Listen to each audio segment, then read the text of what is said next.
अस्सलाम वालेकुम students, myself doctor Zarar.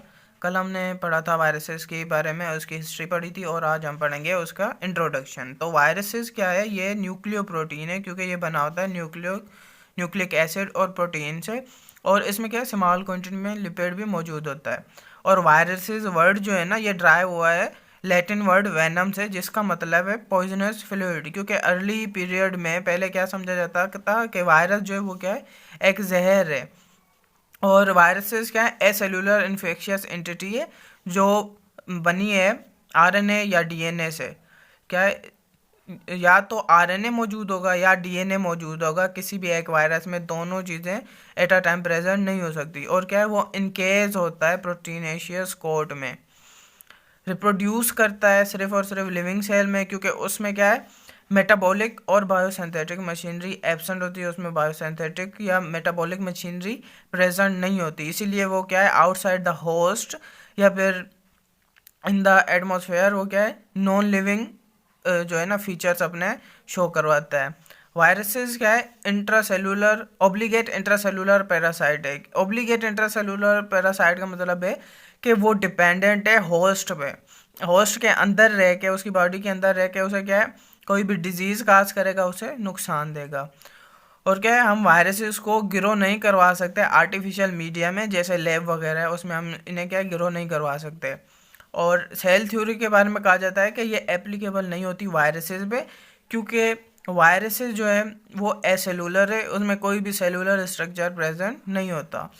और वायरसेस जो हैं वो रेजिस्टेंट होते हैं किसके, एंटीबायोटिक्स से, क्योंकि एंटीबायोटिक्स जो है ना वो यूज़ होती हैं बैक्टीरिया के लिए, और जो वायरसेस हैं उनके लिए यूज़ होती है इंटरफेरॉन वगैरह ड्रग्स में। अब हम पढ़ेंगे वायरोलॉजी। वायरोलॉजी क्या है, स्टडी ऑफ वायरसेस, जिसमें हम क्या है, वायरस के बारे में स्टडी करते हैं।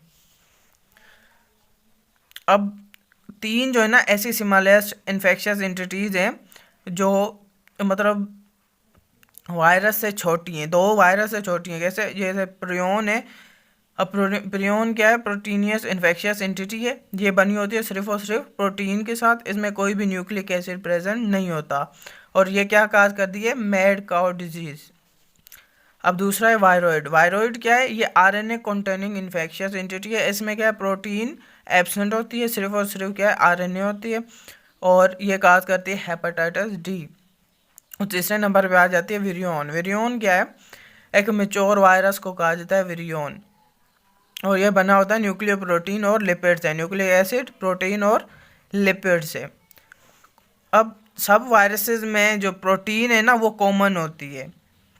कौन सी चीज़ है, सवाल पूछा जाता है कि कौन सी ऐसी चीज़ है जो सब वायरसेस में सेम होती है, तो वो है प्रोटीन। हर वायरस में क्या है, प्रोटीन प्रेजेंट होती है।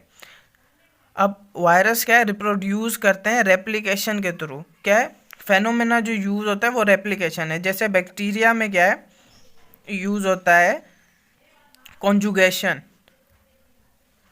ऐसे ही जो वायरसेस हैं उसमें क्या है, यूज़ होता है रेप्लिकेशन।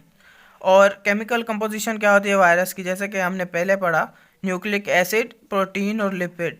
न्यूक्लिक एसिड में क्या है, आरएनए होगा या तो डीएनए होगा। और जो लिपिड है वो सबसे कम क्वांटिटी में होता है। और एक बात जहन में रखना, ये सवाल जो बार बार रिपीट होता है कि न्यूक्लिक एसिड कौन सा प्रेजेंट होता है, आरएनए एंड डीएनए आता है या फिर आरएनए और डीएनए। तो उसमें जो ऑप्शन होगा ना, आरएनए और डीएनए वाला सही होगा, क्योंकि दोनों एक साथ प्रेजेंट नहीं हो सकते।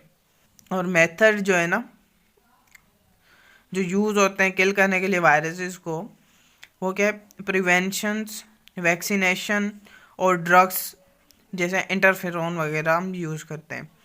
और साइज़ रेंज क्या होती है इसकी, 20 नैनोमीटर से 250 नैनोमीटर। और ये अप्रोक्सीमेटली 1000 टाइम्स सिमिलर होते हैं बैक्टीरिया से।